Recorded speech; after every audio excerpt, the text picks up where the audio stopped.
Okay, guys. First one is in, but the keepers are not in. Now is the difficult part.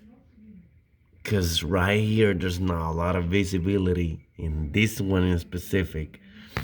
Just be patient. Hey, one thing I'm gonna advise you guys. Please protect the oil passages. That one, that one, that one, that one, and that one.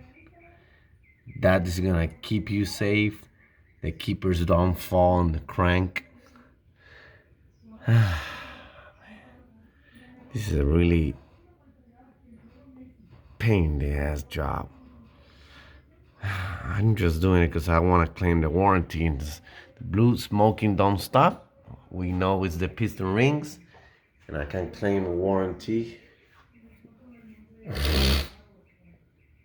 Yeah, let's keep going. I'll let you guys how it goes. Hopefully everything goes good. God bless everybody. God help me with this. Thank you for watching.